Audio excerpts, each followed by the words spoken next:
3 taon na kami magnobyo at nobya ni Jessa. Maituturing kong extrovert itong nobya ko.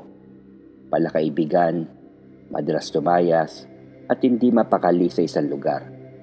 Nababagay naman sa kanyang trabaho bilang marketing officer at minsan sumasiding ding wedding coordinator. Mandadal din ito at yung pang-araw-araw na buhay niya ay naisa sa publiko. Aktibo ba naman sa social media, lalo na sa YouTube. Pagkaalam ko, may mga 800,000 na ito mga taga-subaybay o subscribers. Lagi may dalang selfie stick at action camera. Lahat ng lakad niya ay dinodokumento. Pagbili ng bagong damit, pamamasyal, pagsayaw, pagkain sa fast food, mga kwento tungkol sa mga kinaiisan niyang tao, mga katraman sa buhay, etc., etc., etc. Ang kulang na lang ay yung pati pagtae niya. Ewan ko ba, bakit maraming naaaliw na tao? Palibasa, maganda. Hindi dahil nobya ko siya. Marami siya natatanggap na private messages, mga mensahe ng paghanga, panliligaw, at marami-rami ding indecent proposals. Kabaliktaran ko naman ng nobya ko. Hindi ako masyadong mabarkada. Bihira mag-post sa social media. Ni minsan, di ako nagpakita o lumabas sa mga video na ginawa ni Jessa. Hanggat maaari, gusto ko maging low profile dahil mas gusto ko yung tahimik na buhay. Nagtatrabaho ko bilang researcher sa isang kumpanya. Di kalakihan ang sweldo at medyo boring sa ibang tao. Pero para sa akin, medyo okay na itong trabaho ko dahil mabait at simple lang ang makasama ko sa trabaho. At sakto lang sa isang introvert na tulad ko. Kaarawan kahapon ni Jessa. Medyo kipit at nagkataon na marami akong gastusin ngayon. Pinagkasya ko ang 1,000 na budget ko para pambili ng regalo sa kanyang kaarawan. Isang baseball cap na kulay itim at silver na bracelet. Humingi ako ng pasensya at sinabi babawi na lang ako sa susunod na kaarawan niya. At nakiusap na wag nagawa ng video vlog yung mga regalo ko sa kanya. Okay, ang banggit niya sa akin. Nung bumisita ako sa bahay niya, napansin ko na marami siyang natanggap na regalo mula sa mga subscribers at mga tagahanga niya. Mula sa mga ginawang greeting cards at mamahaling gadgets. Siguradong galing sa mga DOM at mga konyong mamas boys na fans niya. 916,000 subscribers ang kasalukuyang stats ng YouTube channel ni Jessa. Ito ay pagkatapos niya mag-upload ng bagong video. Ito yung pag-unboxing ng mga regalo niya at pag-broadcast ng kanyang kaarawan. Meron din akong YouTube channel. Sa ngayon, meron ako 10 subscribers at hindi nabibilang si Jessa dito. Di niya trip yung mga uploaded videos ko. Nag-review ako ng mga music albums ng mga underground na banda. Isa sa madalas magkomento sa aking mga uploaded videos ay si Rico. Kaopisina ko siya at top researcher namin. Di nga alam na makasama ko sa trabaho kung saan kumukuha ng mga references or sources para sa mga research niya. Magaling magsulat itong si Rico.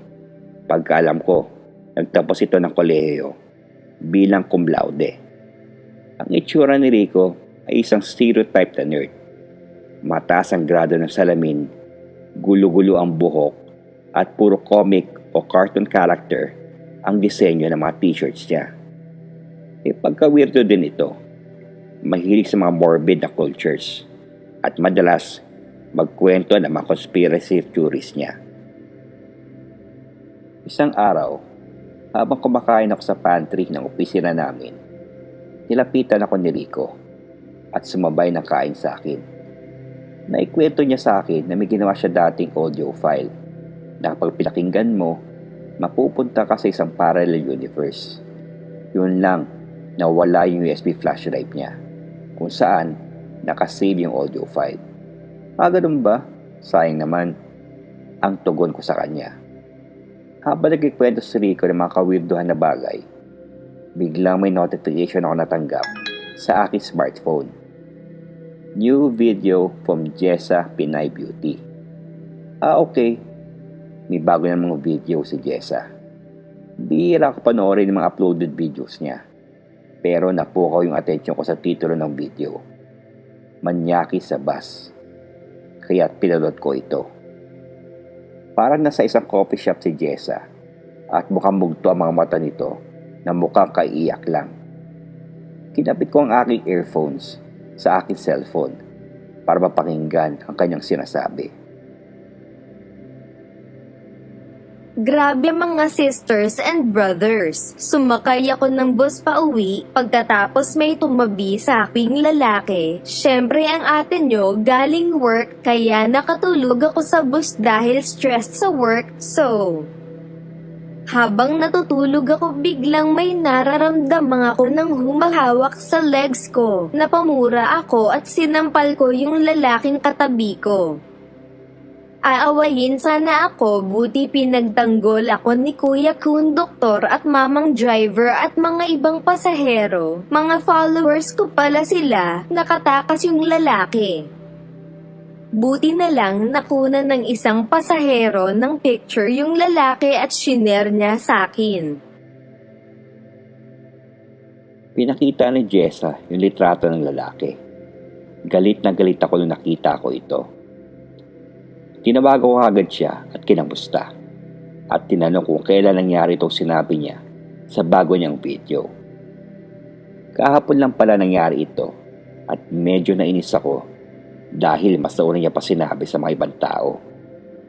Sinabi ni Jessa na huwag ako mag-alala dahil viral na ang video niya at natuto na kung saan nakatira yung lalaki.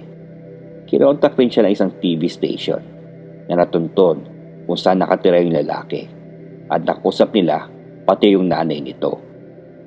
Ipapalabas mamayang gabi sa balita yung interview nila sa mag-ina at para makuha na rin yung panig nila. Hinintay namin ni Jesse palabas sa balita at nung pinalabas na, unang kinusap yung nanay. Sinabi ng nanay na hindi ito magagawa ng anak niya dahil napakabait nitong bata. Isang linyang gasgas na madalas sabihin ng magulang o kamag-anak na akusado.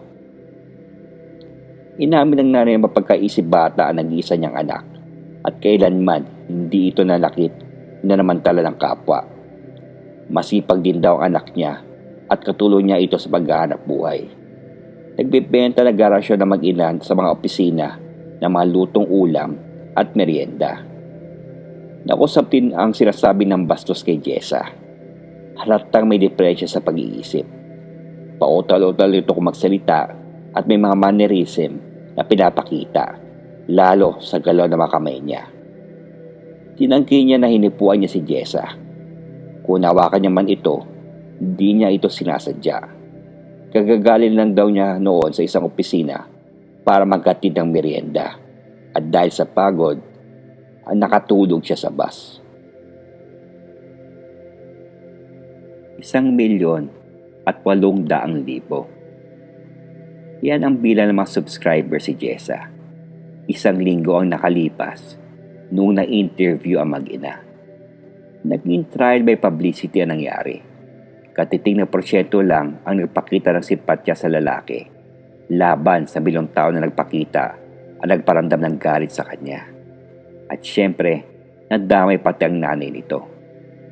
Di makalabas ng bahay ang lalaki kaya hindi niya matulungan ang kanyang ina na mag-isa na nagarasyon at naglalako ng kinabubuhay nila. Nakaranas rin ng pababastos ang nanay niya sa mga nakakasulubong na tao sa daan pero tuloy pa rin sa paghahanap buhay. Yung kalagayan ng mag-ina ay nadokumento at nakunan ng video. In-upload ito ng isa pang YouTube vlogger. Nung naparod ito ni Jessa, nag-live video feed siya at kinontra yung in-upload na video. At sinabing, ginagamit lang ng uploader yung sitwasyon para sa views and subscribers. At matagal na ito nagpapakita ng kritisismo at paninira kay Jessa. Dahil may ilan lang ang nanonood ng mga video vlogs nito. Bukod sa mga subscribers si Jessa, suportado rin siya ng mga grupo ng mga lumalaban sa karapatan ng mga kababaihan, mga artista at maeepal na politiko. Naging poster girl rin siya ng women's rights at yung lalaki naman ay naging simbolo ng kamanyakan. Minsan na rin ako nakiusap kay Jessa na baka pwede niya sabihan ng kanyang mga tagahanga na ipasa Diyos na lang dahil medyo nakakawa yung nanay.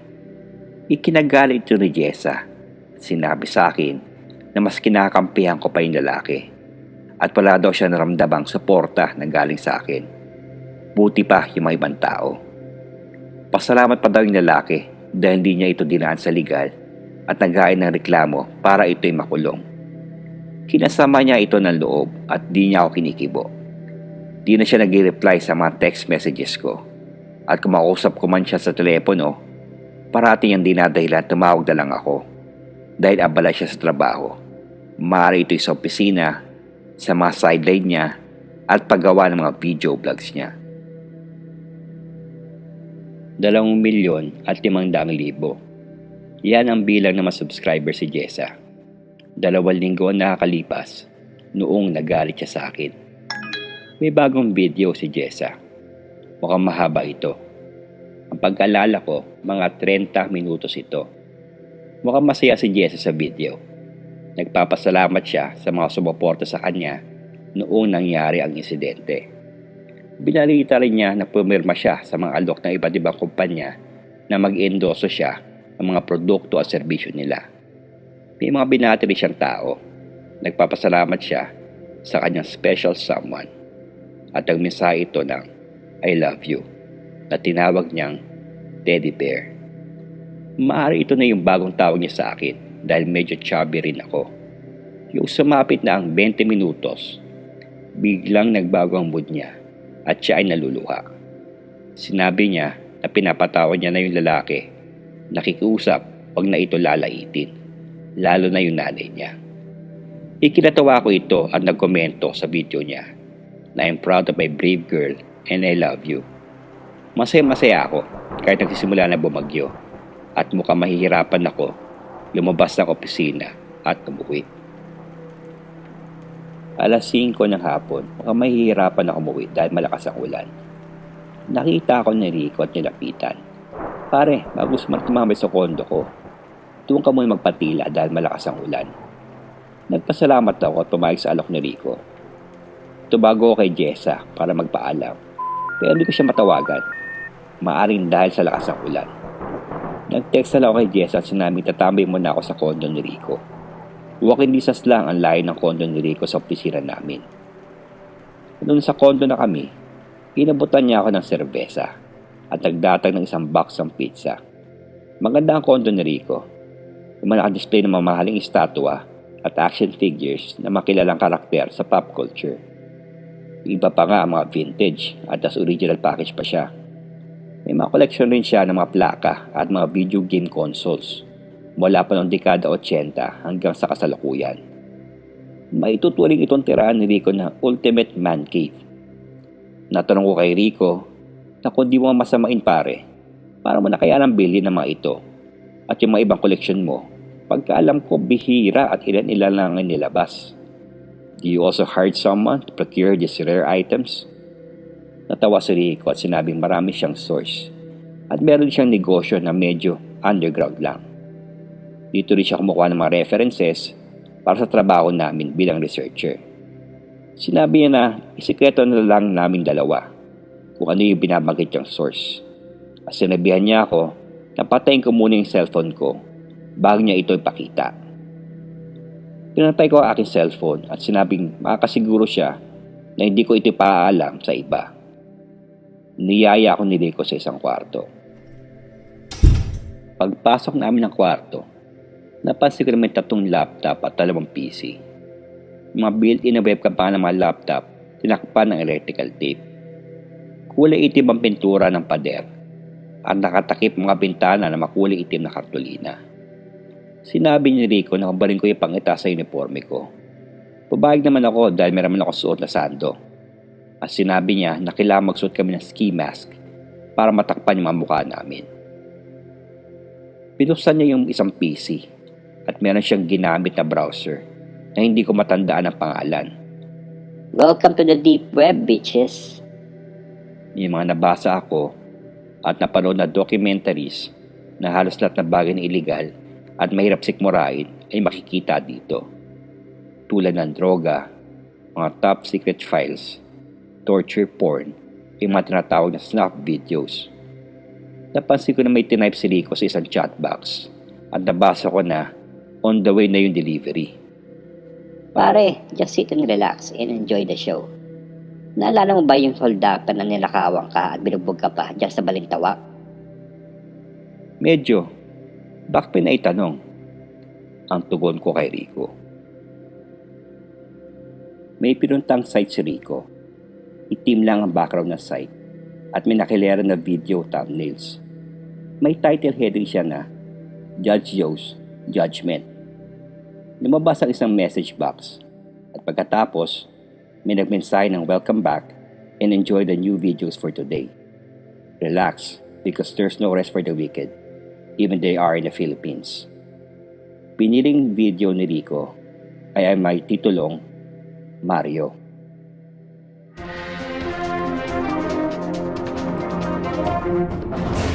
Balita ngayong gabi, kasalukuyang pinaghahanap ng kapulisan si Mario Benavista o alias Boy Saksak dahil sa serye ng mga reklamo na hinaharap nito dahil sa pag-hold up, pagtulak ng droga at pagpatay sa isang buntis pagkatapos ito manloob sa bahay ng ginang upang nakawan. Pamilyar yung lalaki sa news footage. Tol, ito yung hold up sa akin. Nag-thumbs up si Rico at sinabing panoorin mo paano siya maghirap dahil sa mga kasalanan niya. Yung lalaki o si Mario ay nakahiga sa isang hospital bed at nakatali mga paa nito at nakaposas ang mga kamay sa ulanan ng kama. Medyo madilim yung lugar dahil mukhang galing lang sa lamparang ilaw. Sa tingin ko ay nasa isang lumang bodega si Mario. Di sementado yung sahig dahil may nakabaong pala at mukhang may hinukay. May lumabas na matandang lalaki na nakasuot ng court dress at may suot na barrister wig sa ulo nito. Ito yung wig na kulay puti at madalas suotin ng mga abogado sa Inglaterra kapag nasa korte sila. May dala rin itong timba at tumapit kay Mario, sabay binusan siya ng tubig. Nagising si Mario at parang wala sa sarili. Naglabas ng Biblia yung lalaki at may binasa. Leviticus 24:17, If a man takes the life of any human being, he shall surely be put to death. Pagkatapos basahin yung bersikulo sa Biblia, umalis ito. Shit! What the fuck? Napasigaw ako dahil babalik ang lalaki at may dalang chainsaw. Pagkatapos ay lumapit ito kay Mario. Kitang-kita sa kamera habang nilalagari si Mario. Yung purit ng laman at paglagari sa buto ay rinig na rinig. Putang ina. Puti nga sa'yo. Justice has been served, motherfucker. Ayos ba, tol? Tuwang-tawa si Rico at ako naman ay napahawak sa noo ko at parang nahihilo at nasusuka sa nakita ko. Marami rin nag-message sa message box ng site. Puro papuri ang mga mensahe dahil nasaksihan nila kung paano pinatay ang isang kriminal. Mukhang naka-autoplay rin yung mga video dahil sumalang bigla yung pangalawang video na may titulo na Teddy, the Murderous Rapist.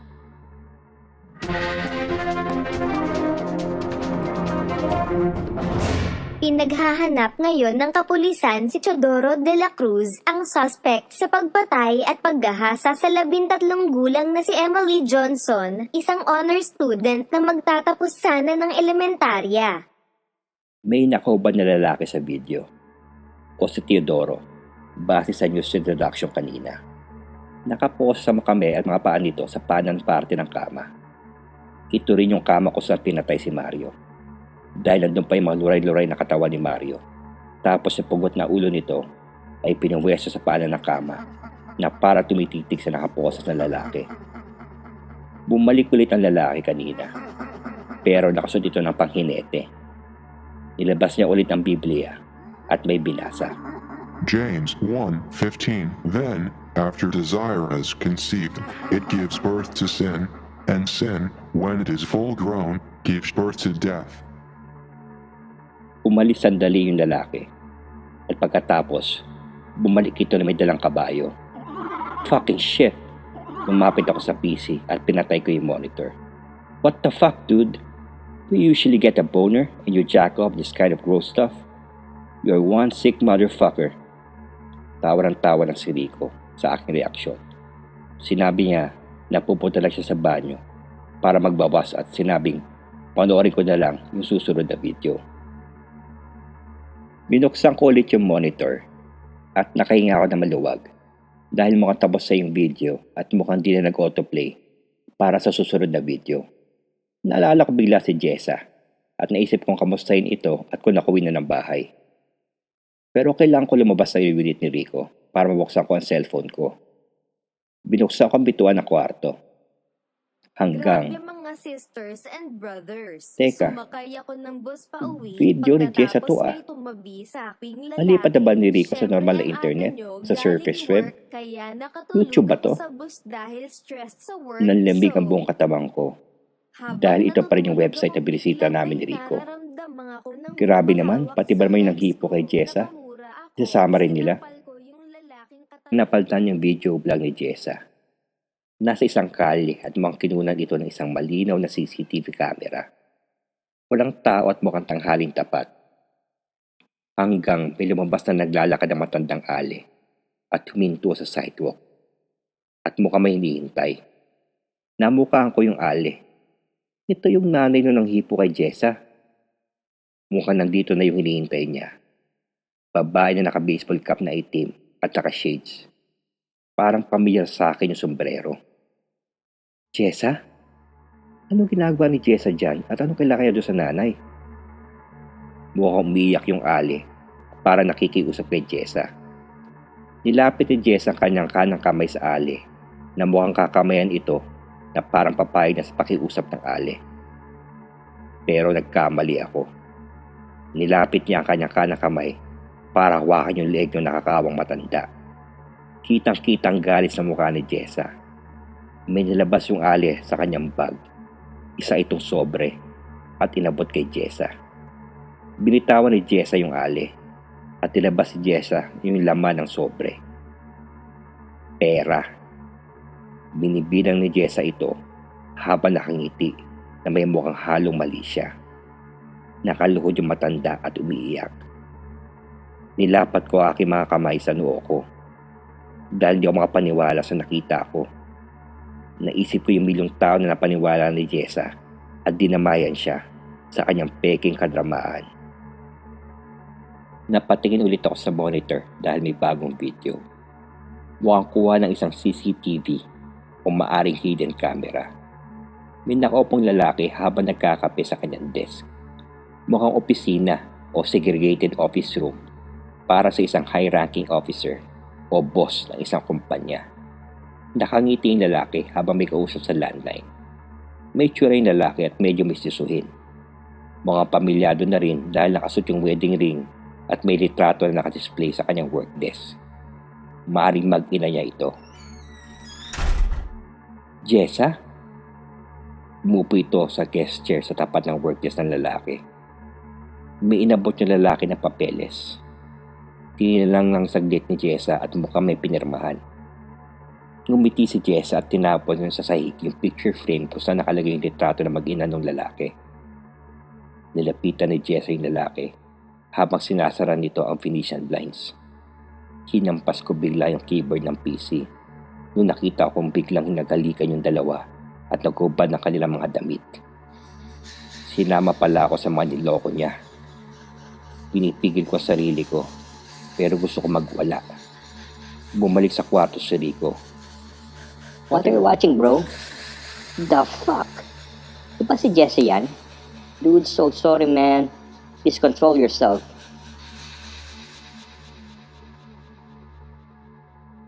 Lumapit si Rico sa PC para patayin ito pero di niya ito tinuloy.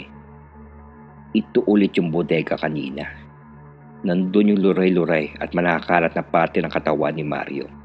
At yung rapist na mukhang nilapitan ng kabayo kanina.